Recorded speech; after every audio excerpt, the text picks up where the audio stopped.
Oh, thank you, Sasha. Glad to be able to do that. And I'm sure that the caller before us will be tuning in and listening to us from our website. Yes, Steve, hi. Sawyer, that was me on the phone. I thought I was taking myself off mute and I disconnected. Okay, no problem. Glad that you're with us. Thank you for being here. Let me go ahead real quickly and share my screen and just go through the agenda. And I think we'll dive in and probably take care of the Terry stuff first. Can you guys see this okay? Am I sharing the right screen? I don't know if I'm sharing the right screen or not. I don't see it on my own screen. Hold on a sec. You've got two presentations up right there. I did have the right screen, and I do have two presentations up. Okay. So let's go ahead and enlarge this one, and we'll come back to the other one later. Here's our agenda for today. We've done our introductions, CPUC update. We'll get into that. We'll talk about our strategy some and end up with the roundtable. This is a slide that I talked to the Economic Development Roundtable yesterday, and you know, I prefaced everything by saying, you know, we've been in business since 2014. CPUC funds us, and we've been talking about broadband, and we've been talking about it being the fourth utility. We've reached a point where the rubber meets the road. It can't be talk anymore. It's got to be execution. And when you get into where our communities are, middle mile and last mile are connected entities, we're going to have to go house to house in some form or fashion in terms of the partnerships and the organizations available. We're going to have to talk about the infrastructure and levels of service. We genuinely are in the process of building a utility, the next utility. And it's going to be into the details, and it's going to be a multifaceted set of strategies. And so we'll be talking about that throughout. And I'm going to jump right over to Terry and talk about infrastructure. And then we can, you know, based on his availability, and then we can come back and talk about some of the other strategies as we lose Terry in another 20-25 minutes. So. Terry, did you have updates you wanted to provide? You know, we've been getting an awful lot of emails about funding sources.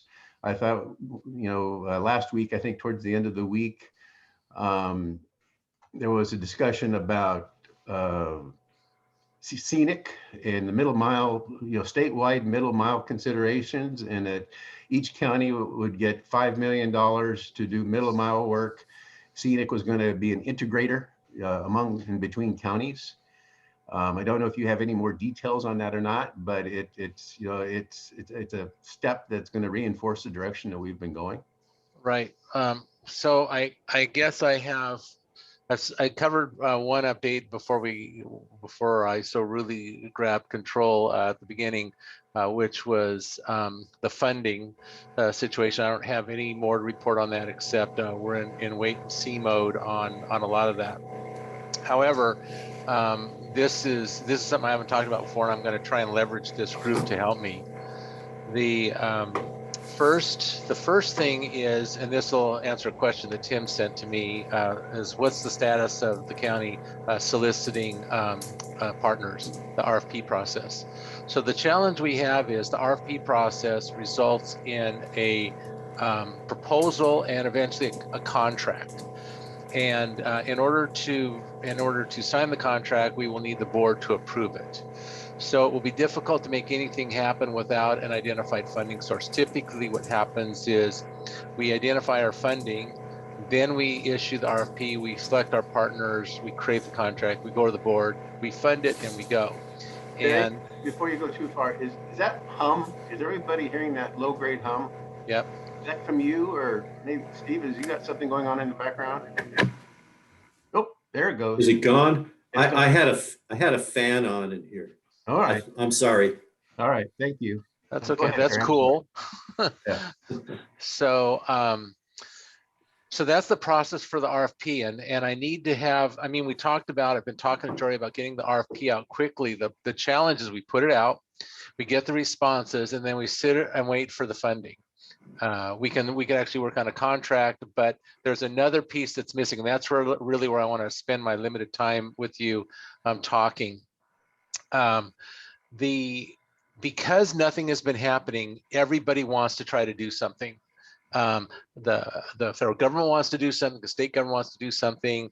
There are other entities within government that want to try and do something. And there isn't necessarily an attempt to coordinate these various, I don't want to call them initiatives because in some cases they're not initiative level things yet, but it's more along the lines of they've got somebody who wants to do something and that person's just going to go do it. People like me that are I haven't been doing this long and I'm already tired of waiting. I want to go, start tearing up the ground or hanging wires from poles or whatever we're going to do. And so they're impatient. Everybody's impatient for broadband. And finally, some people are saying, I'm going to go do something. I found somebody, let me go do something. So one of the things I think that we need to do, and I'm going to try and get this off the ground, is in the Ventura County, the county of Ventura, meaning the county government entity and our partners in the county need to start taking the bull by the horns also, and start trying to push our agenda.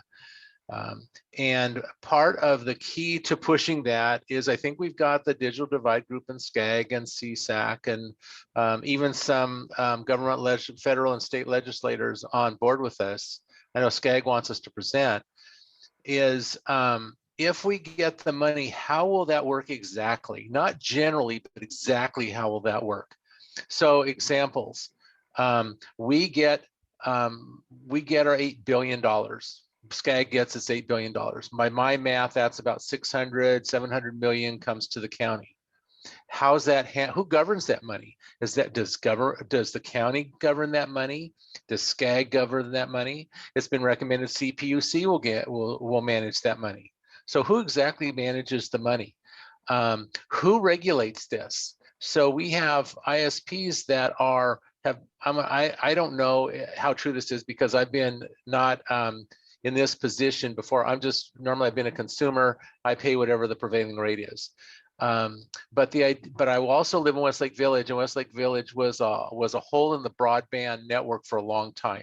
Everybody else was getting high speed, and AT&T would barely be able to give me 3 megabits. So finally, Spectrum woke up and decided there was actually some business in Westlake Village, and we were able to get some high-speed internet. But there could be some government oversight or some regulation that needs to occur. The theory here is that if we're going to create a public-private partnership with a service provider, and if that public-private relationship results in the service provider getting public funds, being handed for free, public funds to help them build their private infrastructure, then we have some rights to regulate that infrastructure as the public partner. And that regulation, and I'm not saying we're going to do this, I'm just kind of talking right now. But that regulation could be, if you're going to deliver service to a regular community, then you can charge whatever your prevailing corporate rates are. If you're going to serve a disadvantaged community, you're not going to be able to charge your prevailing rates. You're going to have to charge a rate that's more in line with what that population can afford, and that may include up to no cost. And there would be some some criteria for that. So people just couldn't say, I can't afford to give it to me for free. That wouldn't be right. But what we could see is kind of what we do with the Edison or water or gas, where we could say, you're at a certain income level or you're at something else, and therefore we're going to subsidize or reduce your rate or something to a baseline level, and you can have that for this price. And then if you need more bandwidth, whatever, then we're able to charge you more because you've demonstrated you can afford more, however we do that.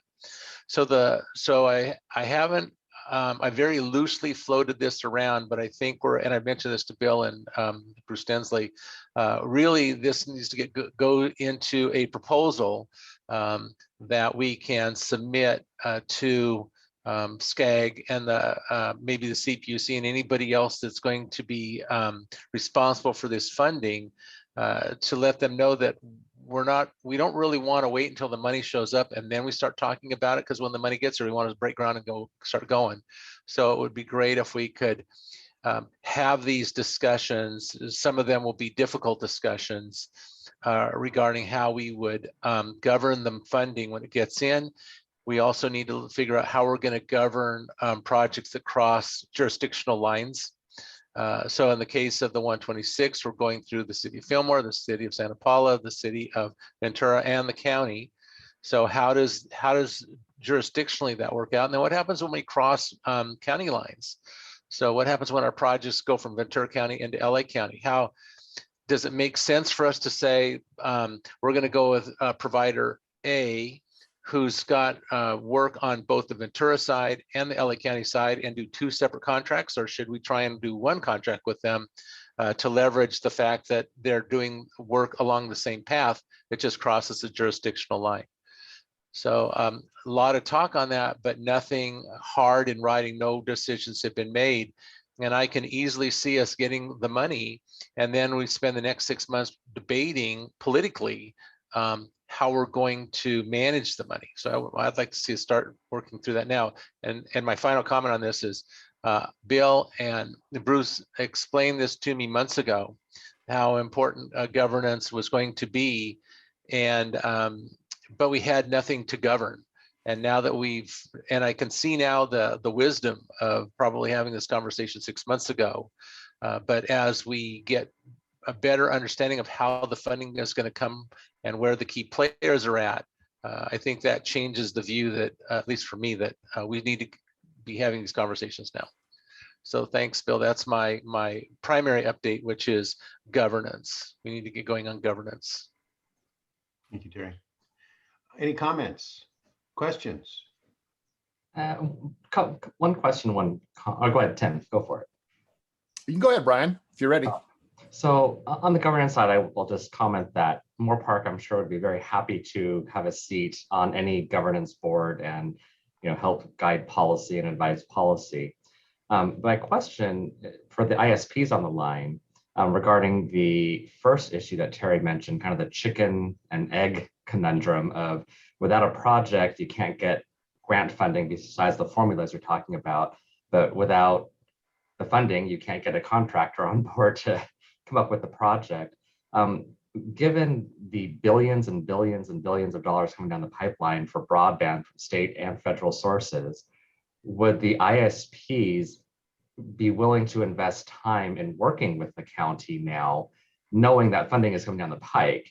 What the source is, they don't know, but you want to, I understand, avoid the worst case scenario where everyone runs down this path and then the money never comes and everybody wasted time. But given the circumstances, is there a willingness on the ISPs to invest that time now? I'll jump in, Brian, and answer my part on that. I would say first, the answer is yes, we are investing that time. And I think we've been communicating with a lot of people throughout the county to see what's possible. I think when it comes down to, though, really for any of the service providers is it going to pencil out? Because what Terry just described could go in different directions, right? If the county is interested in having some of the disadvantaged areas served, in addition to the profitable areas, the ones where they can charge full rate, then those providers are going to have both, right? It's not going to be a hunt and peck and you get this section and you get this section, because you're going to need to be able to make money on some and maybe not on the others as part of a package deal. So if the county is interested in choosing one provider and really helping support that provider to do that, that's one direction they can go. They can say, well, we have multiple providers, but we're going to have to figure out that governance word is going to be really important. How do we figure that part out to make those work? But it all just comes down to penciling out, right? We're willing to make the investments. And I say we, being probably most providers, willing to make a longer term investment because it's a longer term play. But if we're going to do that and there are 4 other providers, so I just took we're already coming to a competitive market, and I just took the potential customers and cut them into quarters, and now I'm only potentially going to get a quarter of that because of that. Then now my numbers all change. So it's not a plus or minus. I'm just giving you the looking at each project or each portion of this, we're going to have to make each one of them pencil out. And really, they're not that far off. Right now, it's kind of difficult to make it pencil out to go into Ojai, to just expand into Fillmore and do that. But it's not that far off. I think the county helping that happen is what's going to just push us right over the edge where we're there. That's that middle mile, that portion. So I love what Terry was saying and how that works. I think that's complex. I think he knows that too, right, Terry? And that's going to be a complex part. You know, there's other things. For example, in New York, right? New York, Manhattan, and the Bronx, whatnot. There's conduit all over the place, and it's there in purpose to lease to the providers at a low rate just to get it out there. There's no way you can spend almost $12,000 to $2,000 a foot to build in the Bronx because of the complexity and the congestion, but there is conduit there. So they just set it up. So they listen, providers, you can all use it. You're a registered utility, you can come use it. So it's those kinds of things, like maybe you could look at that. How do we make it a little less expensive to get in there and get started? But then you guys need to spend the money to get the last mile, et cetera. So anyway, there's a lot of good stuff in there, but I think it really comes down to, it's got to pencil out for both parties, for both the government side and the private side. So Tim, so that's a point that came up yesterday when I was talking to the Summits folks. So the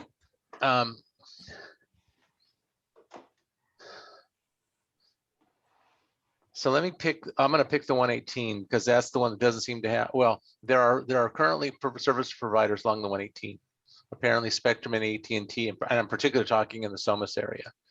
So there's no need, I'm going to say it this way, there really isn't a need for the county to have to provide any kind of middle mile to SOMAS. There's already two large infrastructure providers in the SOMAS area.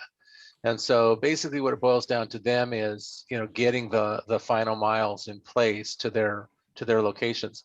The problem is that they all have their large properties. Sometimes those properties are acres and they're interconnected. I mean, the pathways are interconnected like through their backyards.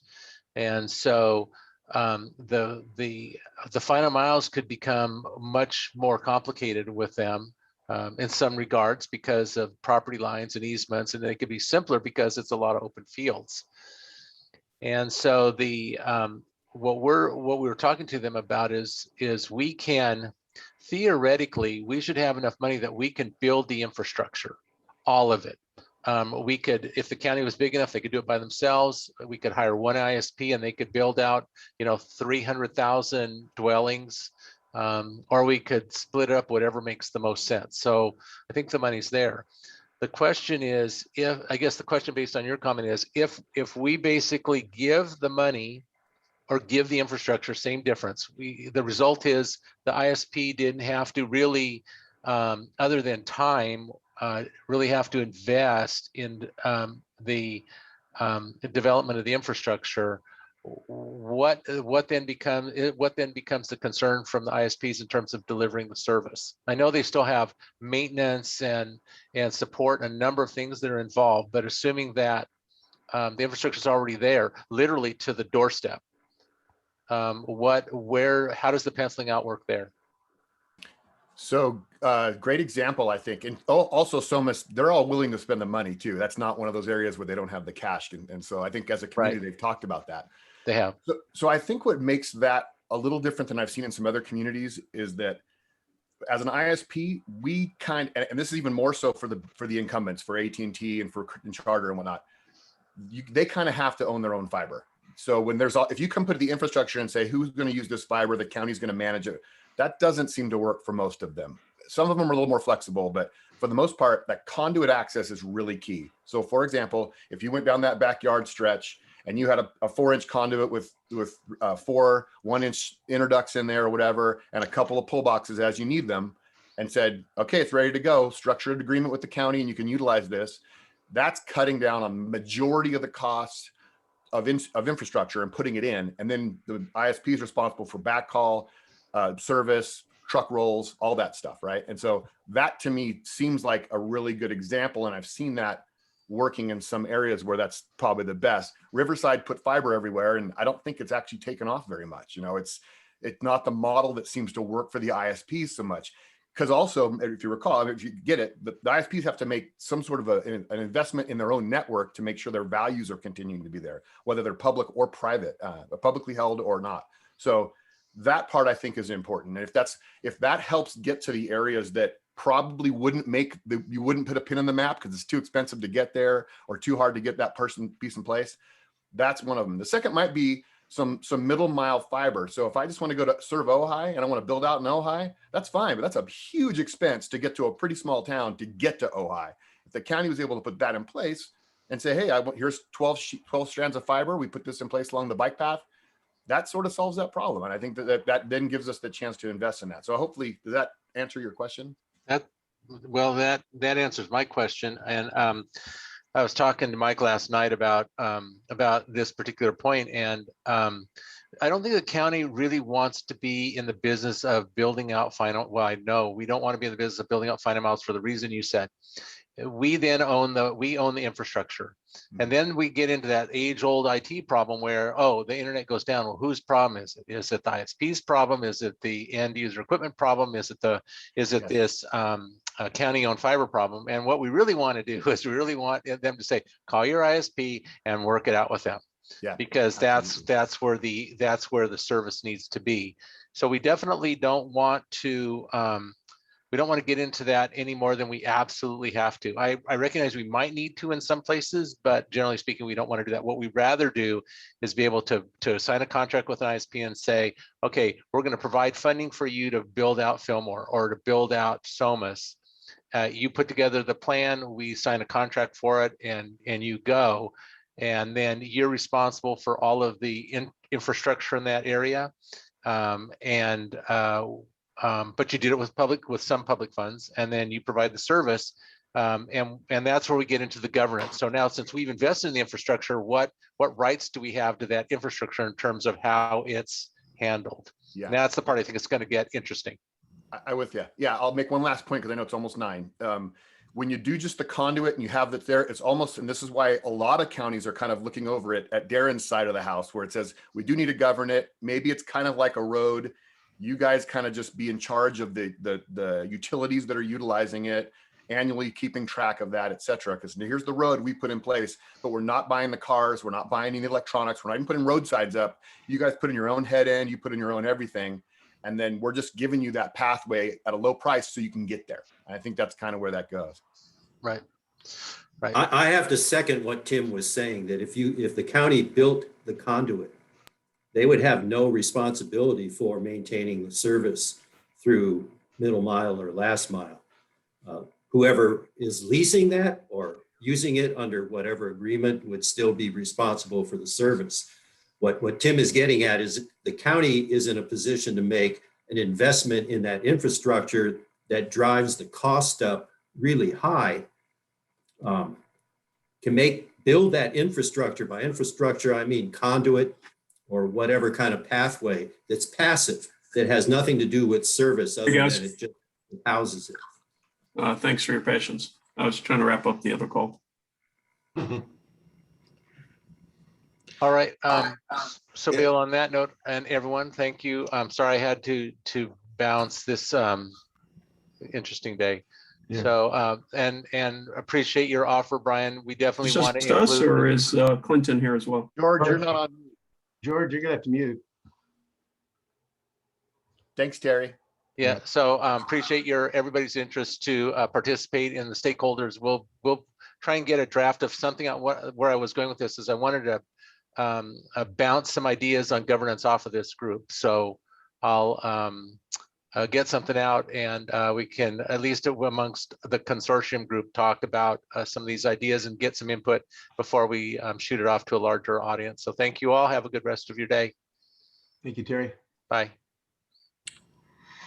I can follow up on those, just one more issue out of that. So Steve Sawyer and I were working right before the pandemic kind of thwarted the plan, but we had a hard to serve business park. We had 10 businesses who were clamoring for a better connection, but it just doesn't pencil.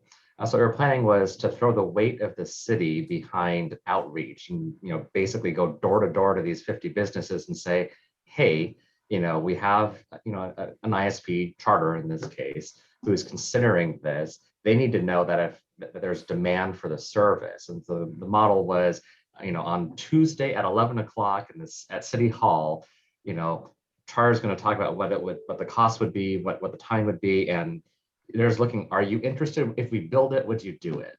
and then hopefully get 30 of the businesses to say, oh yeah, no, we'd be interested in that. In the SOMIS model, would that kind of customer aggregation to help find customers be of value? I'll respond to that, Brian. Yeah, I think that's one of those question marks we have when we make assumptions when we look at build outs. We make assumptions on each one. And if it's, let's say it's completely unserved, literally nobody there, there's 100% possibility, I guess, in that state. And then you're going to get it down somewhere a little less than that. If there's already an existing telecom carrier, a cable provider, we start dropping that down. We might make an assumption of a 20% take rate or 30%, but that's always a guess. And if you have that level of detail and it's like, hey, we've got 30 out of 40 or 30 out of 80 or whatever, that completely, that makes that not a guess. It makes it more of a solid number. And then we can say, okay, over 10 years, can that pay itself out? And we get that. Cool. And I think that across all providers too. I think it's a numbers thing. And if I could chime in, just one thing I want to be sensitive to, because I keep hearing the conversation about things don't pencil out, things don't pencil out. And so there's this sense that, okay, the public agency is going to come in, the public, using public funds, taxpayer dollars, we're going to try to make sure that we have certainly the hard to serve areas, but if sometimes you have to go through the perfectly fine to serve areas to get to the hard to serve areas. Our country went down this path about 150 years ago with corridors. It was called the railroads because things weren't going to pencil out. And to this day, we are getting jacked around by railroads. So as we look at some of these conversations, I have no problem with initial investment on the part of the public.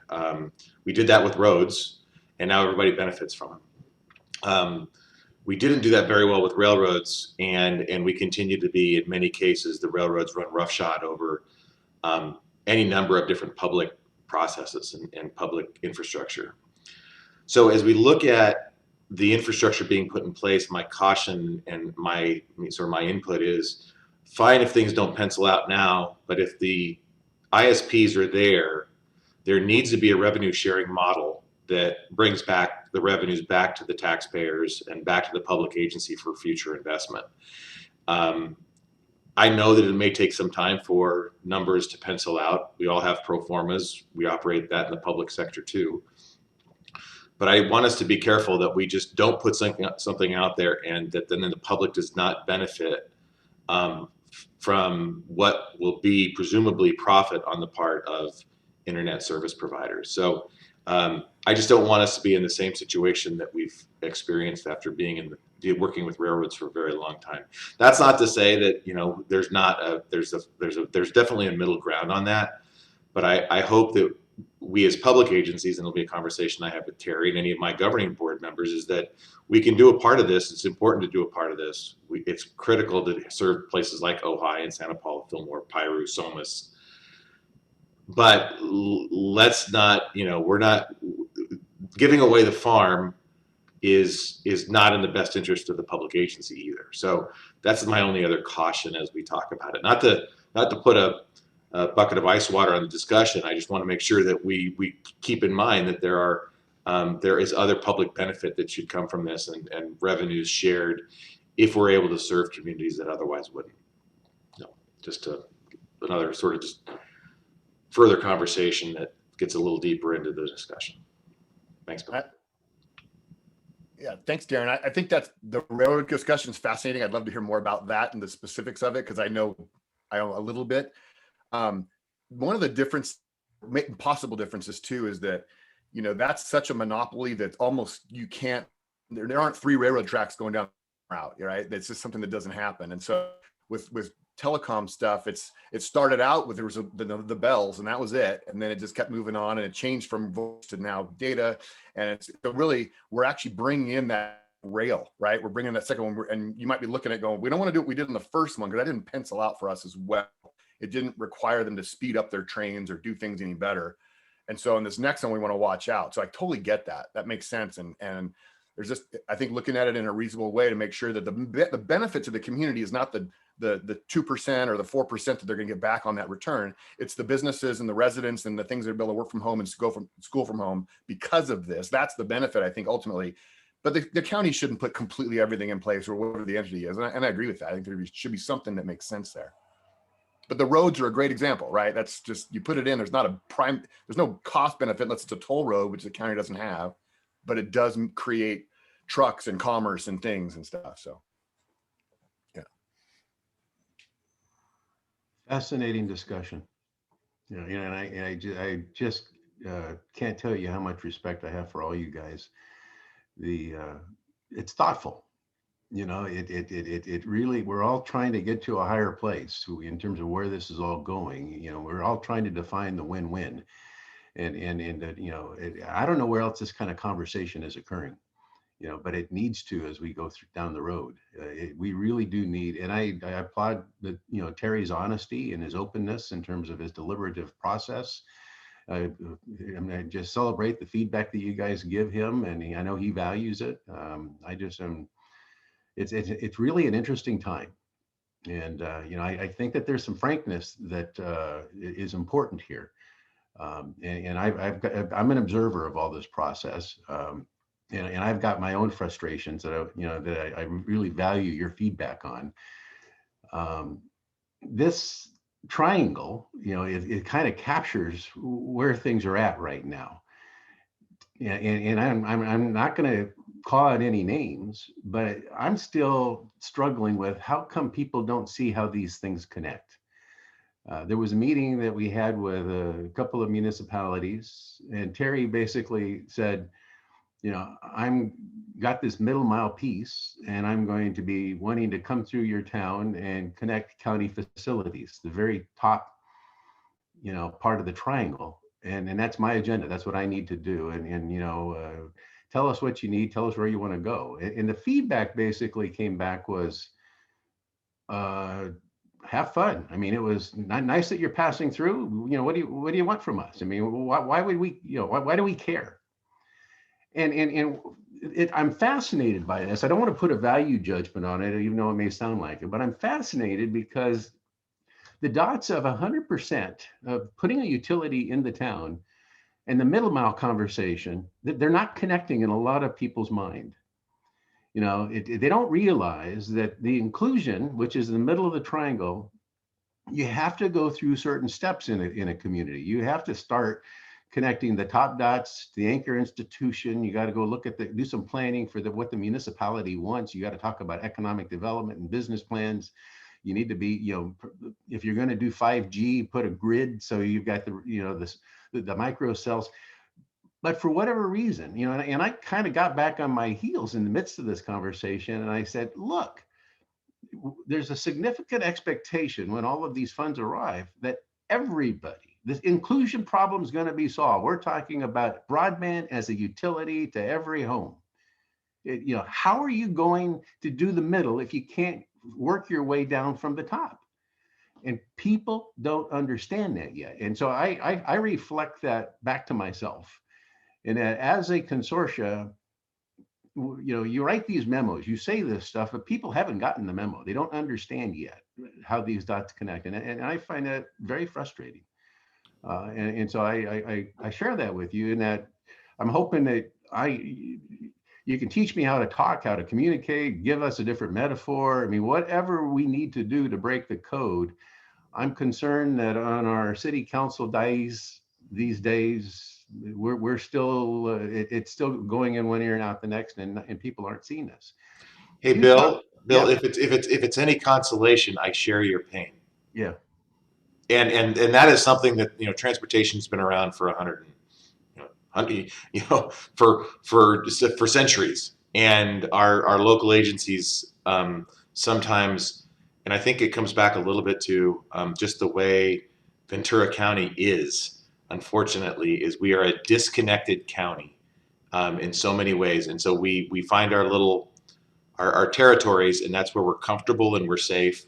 And we don't get bigger than that. And it is something I experience on a regular basis. And all I have to do is point back to our transportation sales tax measure in 2016, and the fact that it just didn't resonate, and all the good that would come from it, and what it would do for economic development and housing and all of those other things that are tangential to transportation, and it was still it appeared to go in one ear and out the other. So I applaud you for staying persistent, because I could, like I said, I can relate. Yeah. When you get to the bottom half of the triangle, everybody's wringing their hands about COVID and, you know, the fact that we weren't able to do distance learning, and, you know, all of the unconnected people that, you know, in terms of the classroom. If you don't have 100% connections, if you don't have the literacy piece of the middle solved, you're not going to be able to get into distance learning. You know, you're not going to be able to do social services and telehealth and all the other.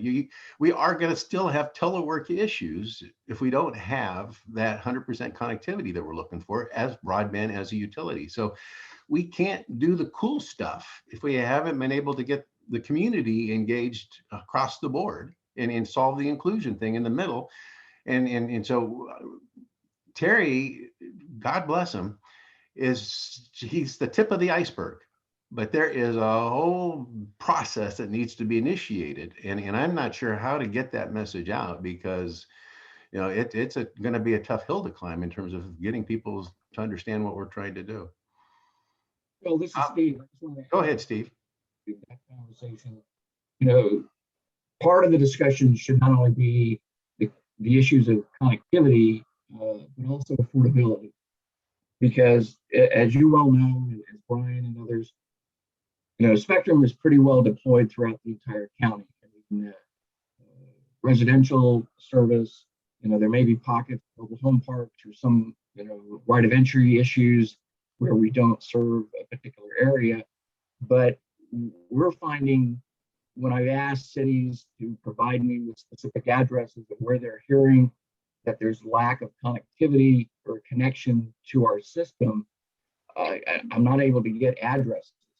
So, you know, sometimes it's anecdotal, but the bigger issue seems to be, because when we hear of school kids that don't have service, you know, we know the general neighborhood, and we say, yeah, we're built out there. It comes back to they can't afford the monthly service. They can't afford the devices. So that needs to be part of this discussion, as well as, you know, the need to build out networks and, you know, compete against one another. But, you know, if you build out another duplicative network, you're still going to have the affordability issue at the end of the day. And that's something that we continue, you know, need to highlight and continue to discuss. Good point, Steve. Thank you. I remember one conversation with, I can't remember which one of these or some different one, but the affordability came up, and I remember Spectrum saying, we've got like a $20 a month service fee for, they have an actual program. I think AT&T does as well. I know we do. I think those are there. I don't know if that's an education thing or an information, because yeah, people will say, well, it's expensive or whatever. And gosh, there's certain parts of California that, I mean, it's really inexpensive if you look at what you get for the service fees. And so, yeah, I don't know if that's an education thing or what. So I've had that conversation with Oxnard, actually, because, you know, Moore Park is 99.x% residentially covered by Spectrum. We do have commercial addresses that are not served, and we're all aware of that here. When I've talked with Oxnard, what they're saying is it's not an issue of education, it's an issue of trust. That people are saying they don't trust, you know, whatever telecom, insert your name, to have, you should know where they are and what they're doing. And, you know, it was pointed out like, well, yeah, but you're paying, let's just throw AT&T out there. They're already got all your cell stuff, you know, and your smartphones. They said, well, yeah, you're bringing, you know, rationalism and logic to an emotional issue, and it's not working. And I don't have a good answer as to how you develop trust in that community. We've been trying a bunch of things here in Moore Park, but frankly, they're not successful. We're still trying a couple other things, but we understand that to be the limiting factor, not cost, not access, not education or awareness. It's trust. Wow, that's really interesting. I hadn't heard that perspective before, and you have some some data on that. That's really interesting. I don't have data. I just have conversations with Oxnard. Okay. Okay. It blew my mind too. That was an eye opener Yeah. for me. Yeah, this is Steve again.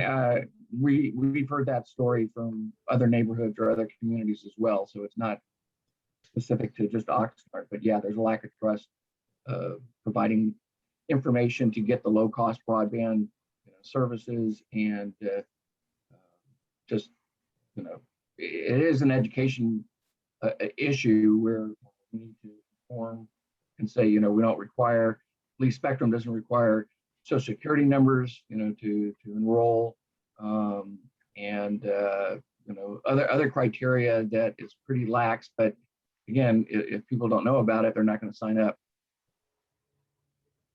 Brian, we're going to have to figure out a way to drill down and do some more problem solving in this space. It's, we've talked about it in generalities, what the Community Foundation did through Census 2020, and now they're doing it through some of the vaccination programs. It's using these trusted agents and bridge builders into these communities to try to bridge that trust gap. The conventional way of approaching these people, is not working. It hasn't worked. So that we're going to have to find a unconventional way to build that trust. And it's using, if it's local HOAs or local, advocacy groups, or partnering umbrellas or providers. I mean, we're going to have to find a different way in to build that trust and overcome that gap. And so knowing that, as it specifically relates to broadband, and I think that there's probably a conversation that needs to occur to try to figure that one out at some point very soon. And I'm happy to be part of that conversation, share what we've done. I guess I will share here. We are currently, in essence, and maybe this is the wrong verb, but we are attempting to essentially hijack a SCAG community ambassador. That their attempts to reach into hard to reach communities. They have these paid community ambassadors, and we helped them find people within Moorpark to do that, just through the Moorpark College lists. And they found someone and hired someone as a community ambassador who lives in our downtown neighborhood, where we're just trying to find contacts there. And she's essentially a young, I would say, activist in the making. And we had one conference call with her, and we're trying to say, like, hey, I think what she found was she was looking for a fight. She found a friend, and as she goes down this laundry list of issues, it's like, yeah, like, we are concerned about the same things. We need to know, she mentioned, lack of street trees as an issue, which was not on anyone's radar screen. It's like, well, we have policy solutions for that. And, so we're trying to bolster that relationship, and then, because really it needs to be a grassroots thing. And we may have found our first of hopefully many, metaphorical trees to start branching out. But that's our latest attempt. Yeah. So as the conversation was occurring, I changed the slide, and I don't know if you've seen the NTIA map. I mean, this one came out about a week or 2 weeks ago, and the harsh red area obviously is are areas that are essentially disconnected or unserved, or they're out in the rural areas. But more difficult to see perhaps are the pale pink areas, and you can see them in outlying areas as you go down perhaps through the Santa Clara River Valley, north of Ventura area there, Oxnard, and in out points east. Those are areas, when you start talking about the funding that's coming, if you talk about internet for all, if you talk about solving the inclusion gap, imagine this map with no pink or red. I mean, that's where they're trying to go, and that's what our strategies, I think, are going to have to reflect. And it was a very powerful map, very powerful illustration. Got a lot of attention statewide as the first aggregation of data that really was compelling and meaningful. Down to a pretty high level. If you go to this map and you click down to ArcGIS, I mean, you get it down to census blocks. It's pretty amazing. So worth sharing. Wanted to also talk a little bit about street poles and street lights. And Brian, was hoping that you might weigh in on this as well. And I'm doing it in terms of innovation and you know, some of the activities we've talked about coming up in the fall. I think we've got a way to get a demonstration site established. And you know, in terms of the technology that we can hang on street lights, and you know, you're the only city that owns your own. On the other hand, there's agreements that, you know, we would be able to foster on behalf of the other cities. But from an ownership standpoint, you might be able to lead the way in terms of what is the world of the possible and the potential. And so, you know, I'm hoping that working with you in the next few weeks, we can put together a game plan to come up with a very aggressive streetlight opportunity project that says, here's all the cool stuff you can do, and demonstrate it in the fall. Just one point of correction. Simi Valley also owns their own streetlights. Oh, I didn't realize that. Thank you for the correction. Yeah, no, we have them. We are still waiting for the results of our technology scouting consultant as far as things that are available. When we did kind of the what assets does the city have, you know, certainly streetlights were absolutely one of the critical things. This is a resource that's somewhat unique. At the end of the day, you know, we're looking for things that will solve a problem for Moore Park. That is what we would invest in. For pilot projects, if someone wants to just show off their technology or something, then we're open for business. I can make that happen and say, well, we'll pick this light and, you know, we'll get the insurance and whatever contract is necessary and say, hey, you know, show off your technology here. You know, that should be a pretty simple deal here. But it's very common. It's very commonly used throughout just about every place that we install and maintain DAS nodes and small cells.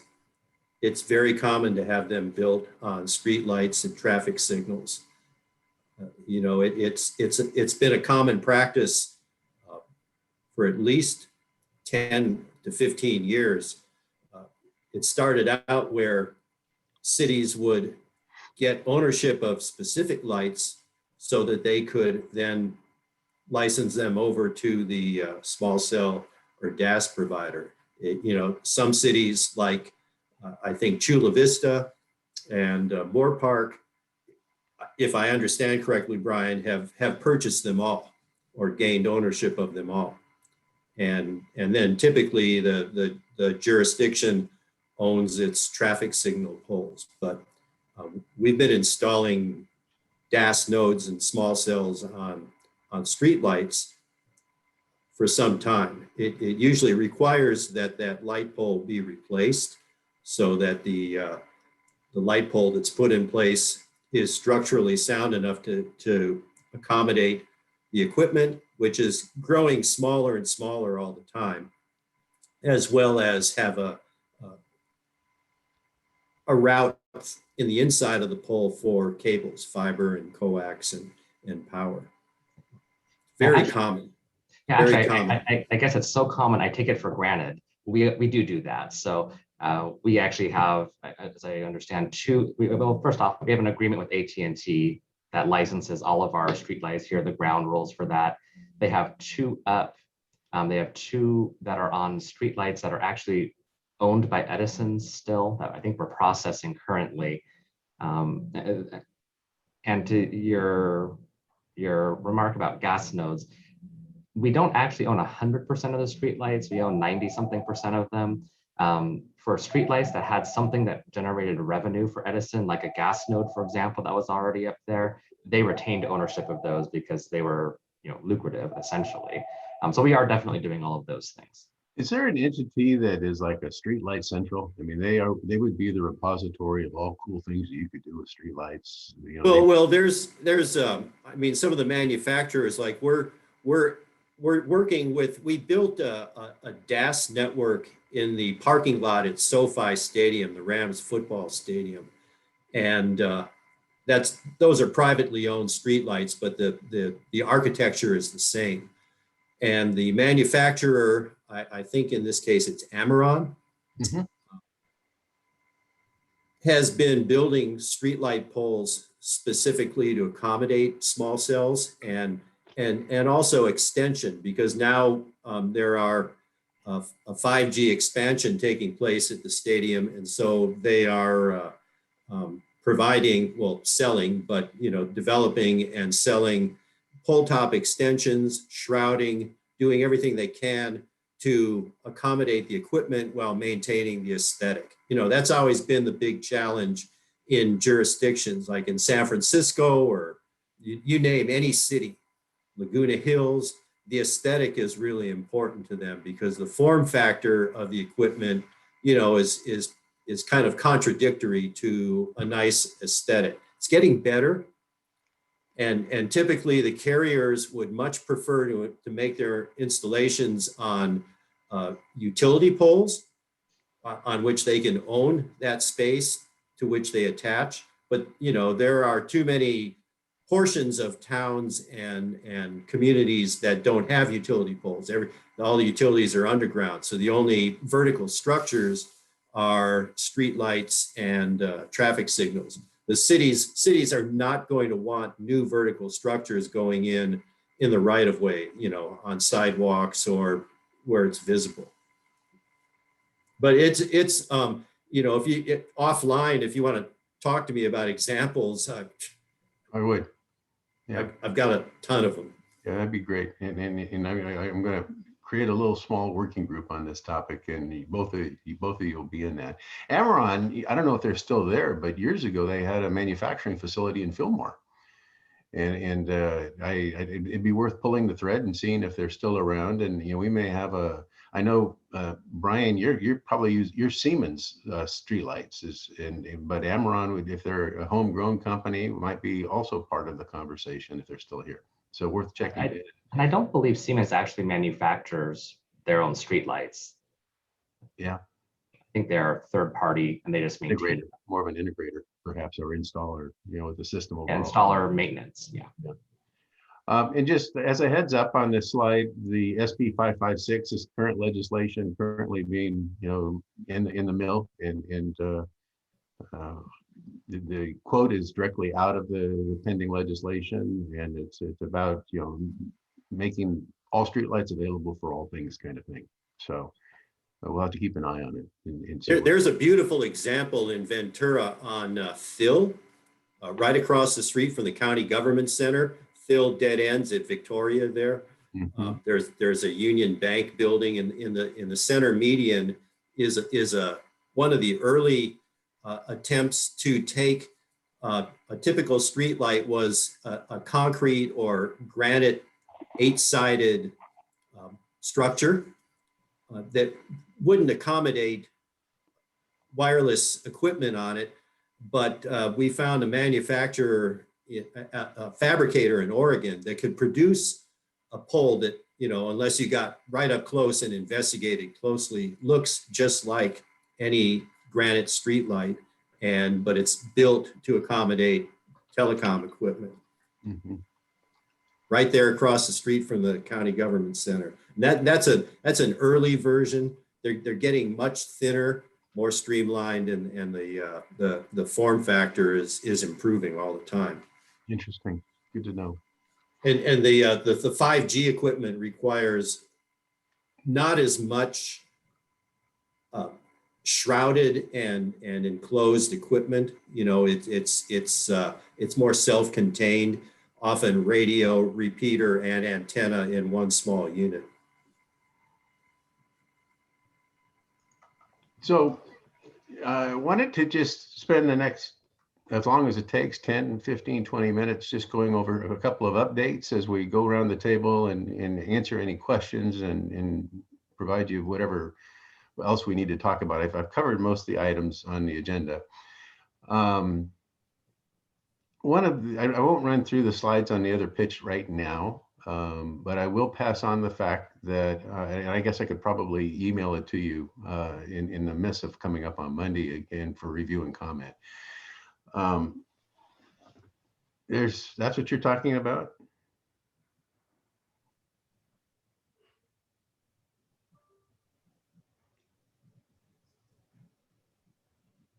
Interesting. Very interesting. Like ours, but with one light. I'm having, from a consortium standpoint, I feel like I'm walking along the beach and I'm picking up shells, and off to the right I glance and there's this tsunami coming, and you're kind of saying, wow, what does that mean? And how do you react to this kind of thing? We've been doing this since 2014, and I feel like we've done a lot of good work, and we have a lot of great, meaningful conversations. I feel like we haven't been able to make the headway north of us that we've done here in Ventura County.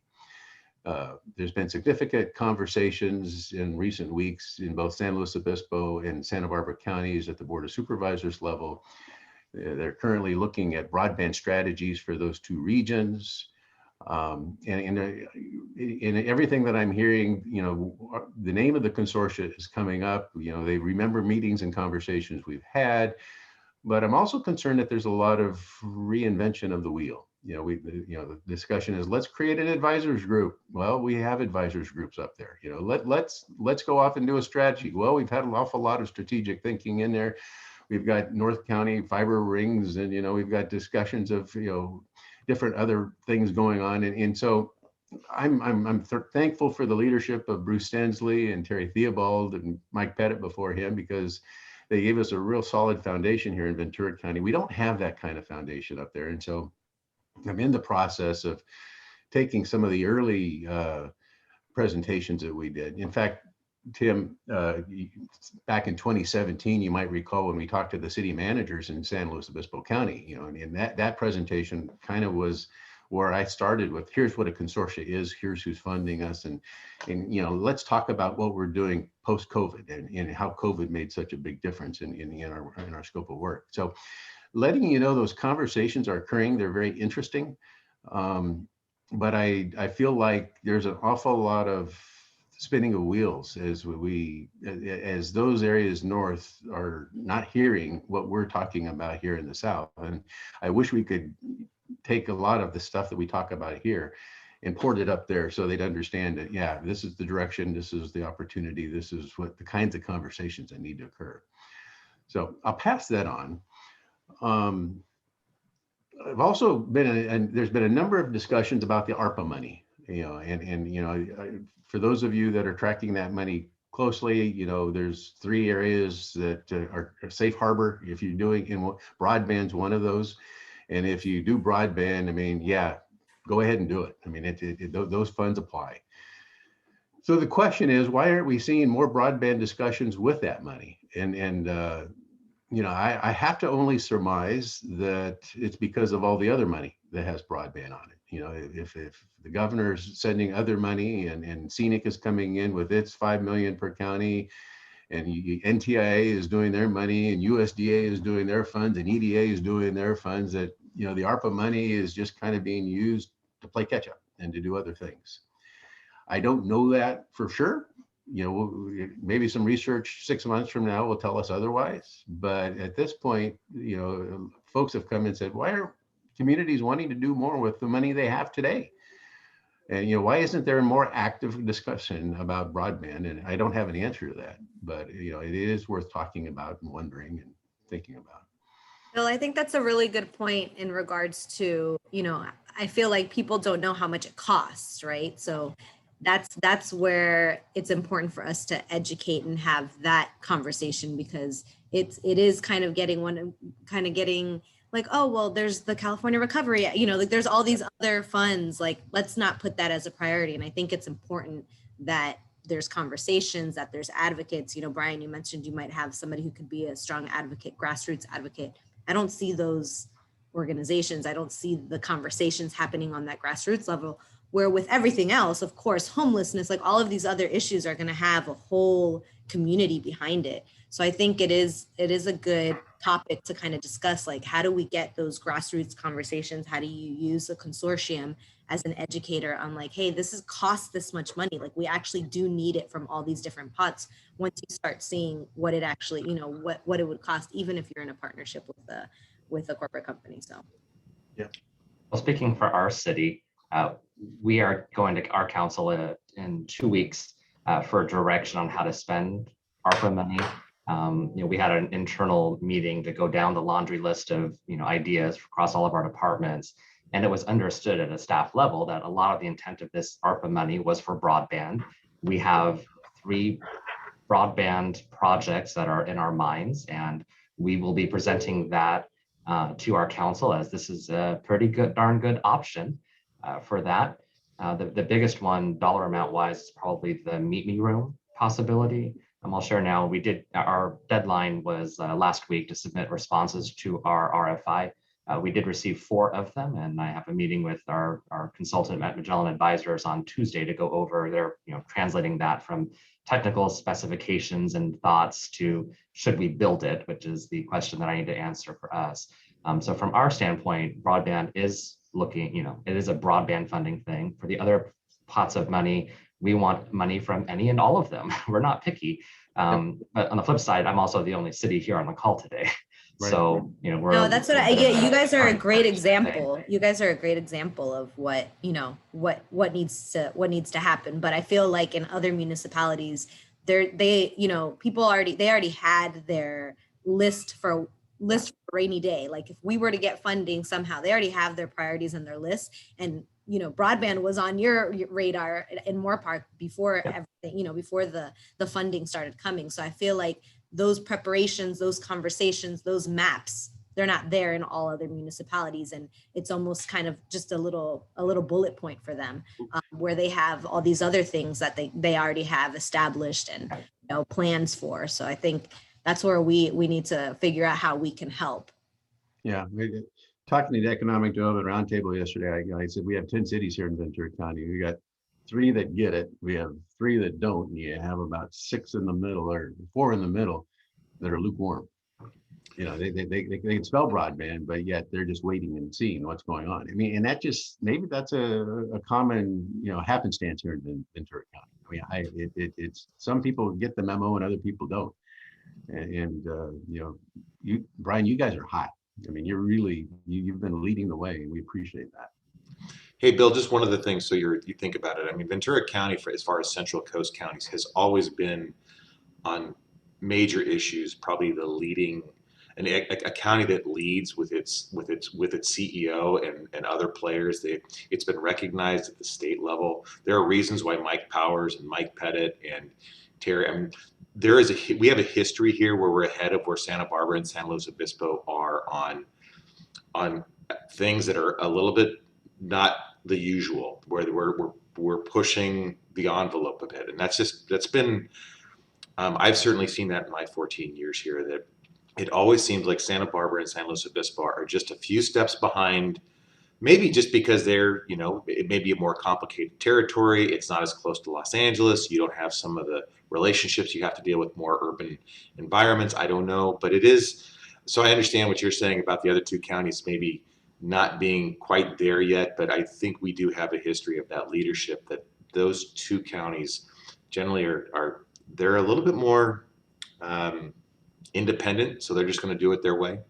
And maybe they'll come around when there's a crap ton of money that's going to land at their doorstep, and then they're going to be behind, and they'll have a lot of catch up to do.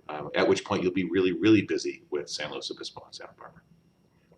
Monica, where do you live? Because you've got a territory that spans the 3 counties. You've experienced the same thing in your job. Yeah, no, I'm actually I'm in the Woodland Hills, Tarzana area. So, but you're up and down the coast every day. Yes, San Luis Obispo, Santa Barbara, Ventura, and Kern counties. So yeah, I'm new to the role too. So I'm also trying to get my feet on the ground with all the different organizations. You guys have definitely been the most active. Yeah, no, it really is interesting. And Tim, you've also been based throughout all 3 counties in one way or another as time goes on. So you see the different culture that exists. Absolutely, yeah, and I agree with what Monica and Darren said, that this Ventura is definitely leading the pack, I think, and the other counties seem to always be trailing behind. The conversation that we've had here, and you have it every month, is not happening in the other 2 areas. I'll say though, even down in Ventura, we've been spending a lot more time and looking at the different cities there, is that we're seeing some issues, which is sort of traditional. That wave that's coming at you from the beach is that money, that crazy money stuff that's there. That's one part of it. And then we're seeing a lot of turnover at the cities, which is not unusual. That just happens. And so we get down the road with the city of Oxnard or something like that, and all of a sudden the cards get flipped up in the air again, and we have to start over. And it's back to that presentation you talked about with the city managers, like, okay, maybe it's time to dust it off and bring it out again and catch them back up of what we're trying to do. I will say though that, just sort of seeing that things are happening, and I appreciate what Terry's doing. It seems like that's really pushing the ball forward. We're kind of doing all the little things behind the scenes that we're going to need to do anyway. And so we're kind of ready to jump on something as soon as we come up with something together. Yeah, well, and to Darren's point, Sunny right peak is she talks to all the time when she's getting out to the Digital Divide group and up in Sacramento. She's talking all the time about Terry. Terry's briefed her on our middle mile network and the progress we've made and the RFI we did, and I'm getting into conversations where she keeps pointing at it and she keeps talking about it. She says, look at what these guys are doing. And so, we're getting a lot of help in terms of statewide visibility of the progress we're making. But we're just, we're just beginning to crawl here. We haven't gotten anywhere. We've got a long ways to go. It's going to be a long road. So, hey, Bill, has there been conversations with agencies that are our sister agencies in Santa Barbara and San Luis Obispo County, specifically the Santa Barbara County Association of Governments and the San Luis Obispo Council of Governments? They do a few other things besides just transportation, but have they been engaged at all? I can't tell you the latest for SlowCog. I have had discussions, and we had the big event up there in February, which Tim was a co-chair of. I really had wanted to punt, see if we could get SlowCog as an umbrella, as an agency that might be interested in showing some leadership there. And because of organizational changes and transitions that were occurring, that conversation fell through a crack, and we got to pick it up again. And I'm sure this is a good time to do that.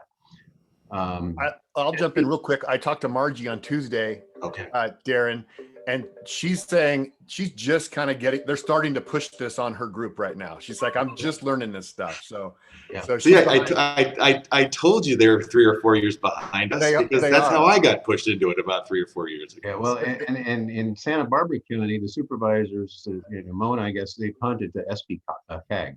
Yeah.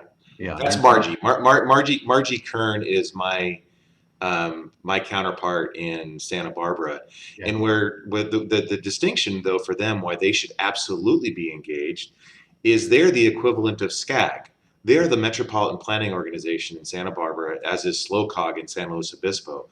So they don't just do transportation. They're supposed to be doing all sorts of regional planning related matters. So it is, we can obviously, from a Transportation Commission perspective, we can do something because we don't have that structure but they have that structure, and they're an absolute, it is just a complete no-brainer that they shouldn't be resourcing this better in those two counties to help facilitate. The interesting thing about Margie, I guess, on her staff, I guess, is Lauren Bianchi Clemen from Cafe Long. She's the one that's got the lead for this broadband one. Yeah, well, Lauren's got the lead on a lot of things there, so you just have to, we only have so much bandwidth. Yeah, and I remember working with Lauren, over the years, on an ongoing basis. She's good people. Absolutely. You talk about a small world, but they're also the ones that we need to create an advisory group. And I'm sitting there saying, well, let's introduce ourselves. We have the advisory group. We've been having stakeholders meet there in the northern part of the county for a long time, and frankly, when it comes to Santa Barbara City and Goleta, there's been dynamics at play in recent years that the work we were doing falling off of deaf ears. It's between the chambers and some of the consolidations that have been occurring and the advocacy, as well as the fact that there's a pretty good fiber footprint already. I was focusing all of our efforts in the North County area, and so I think that there's a lot of groundwork that's been laid, a lot of seeds planted. It's great that it's coming together at the high levels. Yeah, hope that SBCAG can show some real leadership there. Well, and just not to belabor it, but SBCAG does have a North County policy committee that is focused only in that territory. So, so again, that may be a venue. It's a tale of two counties. It's really interesting. Any other comments here, topics that you want to discuss before we adjourn? I wanted to just, thank you for being here. I guess the last question I have is August. One observation from all the meetings I've attended, not just consortium meetings, but other meetings, is it seems like the numbers seem to be down by 30-40% just because people traveling, kids out of school, back on airlines, back in airports, back in cars, going places, doing things. I mean, right now, I think there's a pent up demand for vacations. And so, I don't know if you're experiencing the same thing, but, I get, when I send out the Monday missives, I'm getting an awful lot of out of office messages back, of everybody that's gone around. And so a number of organizations I'm part of are not meeting next month. And so, if you're going to be gone, or if you have thoughts about whether we need to meet, I'm all ears to hear that. I think this is an exciting time. I think this stuff is moving fast. I don't mind small meetings, but I do understand a lot of people are out and about.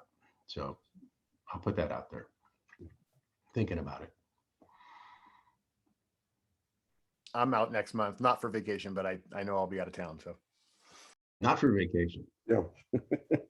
I just got back from Idaho and it was great being away, but I'll be around in August. Yep. Bill, I'm done with my vacationing. See, senor, I know where you went. 2,400 miles is enough to drive for some soul summer. Yeah. Any other comments before we adjourn? I just wanted to share one other legislative issue. As part of the state budget bill, or bills, I should say, AB 156 and SB 156 would provide $6 billion in the state budget towards broadband pursuits. It's all last second because it's the budget, but one of those bills will likely get adopted, and it's going before, I believe, the Senate floor today. But I expect, since it's all Democrats and it's Newsom's budget proposal, it will cruise through, but that will likely be coming down in the next week or so, week to 2 weeks. Interesting. Good to know.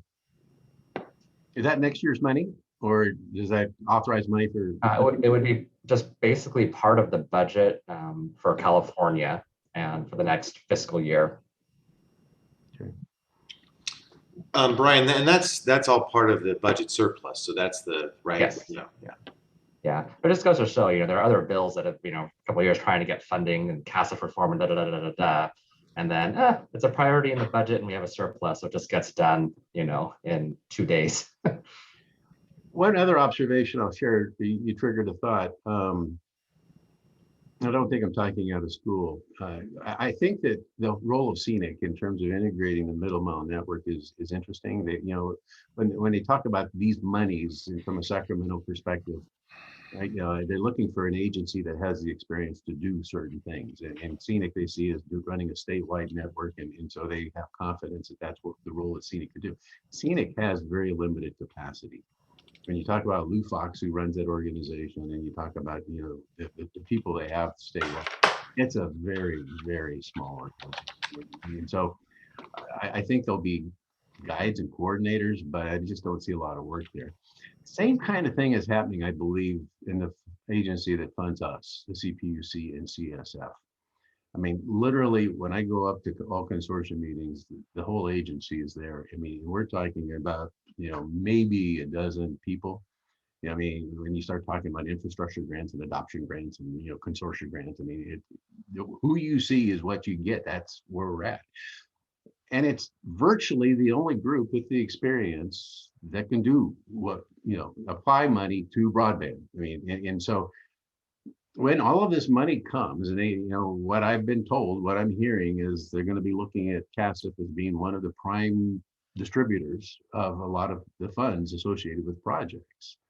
It's going to be, they're going to have to build a lot of capacity, or they're going to have to reinvent how they do what they do. in terms of administering and applying these funds. So, you take somebody with a budget that tends to be 50 million, and then all of a sudden you say, we're dealing with 3.5 to 5 billion. I mean, it's a completely different magnitude in order, but how else do you do it? And it kind of illustrates how far behind the state is. I mean, this isn't Chattanooga, Tennessee, where everybody gets a gigabit symmetrical. I mean, we're still dealing with a lot of infrastructure issues and rural divides that we're going to have to work through. It's a transformational time. So just, I gave you a stream of consciousness, but you triggered me in terms of budgets and organizations and money's coming down. How it's going to be, how it's going to work. That tsunami is approaching. Anything else? I don't want to take any more of your time. Thank you all. And Thanks, Bill. we'll look forward to staying connected, and we'll look forward to probably seeing you next month. I'm leaning towards having, a cup of coffee, however it works out, just to keep connected with everybody. So. Good seeing Thanks, everybody. Bill. All right. Everybody. Thanks, Bill. We got it. Talk to you Bye, later. folks. Good to see you. Thank you all.